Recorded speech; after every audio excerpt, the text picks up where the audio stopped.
Hi, I'm John Kelly. In this chapter, we'll talk about the most common injuries and red flags in vulnerable adult abuse and neglect cases, and why these injuries often tell a story even when the person cannot. Now we're going to look at the physical evidence because in these cases, the body is often the witness. So let's now walk through the major injury categories. Wrongful death pathways, how neglect ends in these cases.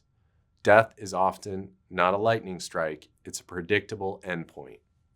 Common wrongful death pathways include a fall that leads to a hip fracture, surgery, and then pneumonia or sepsis. A pressure injury becomes infected and progresses to sepsis.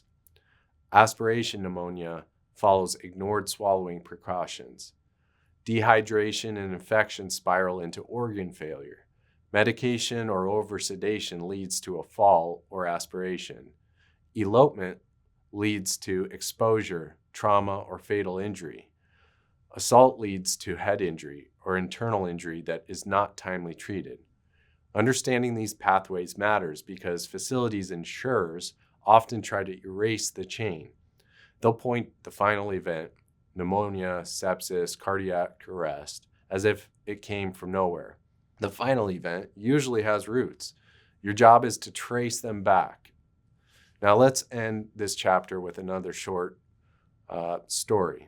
Imagine a man in a memory care. Let's call him Mr. Johnson. He's a gentle person, but he wanders.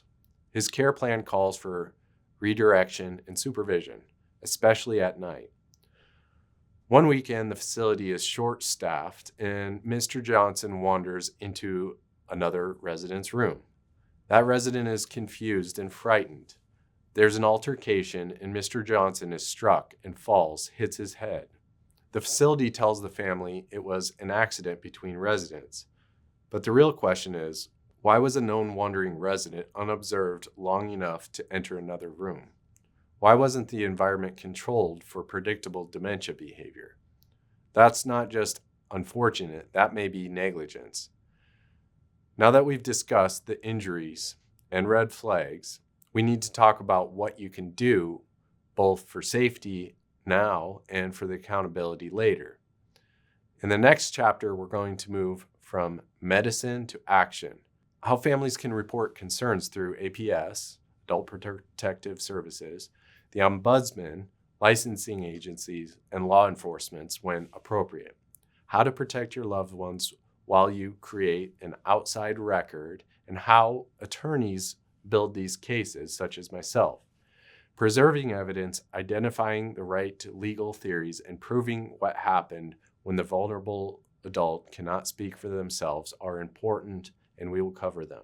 If you have questions after going through this chapter about a vulnerable adult, and you would like to consult with someone, we have taken these cases throughout the nation, and we're happy to give you a free consultation. You can reach us at 602-283-4122. It's the Kelly Law Team.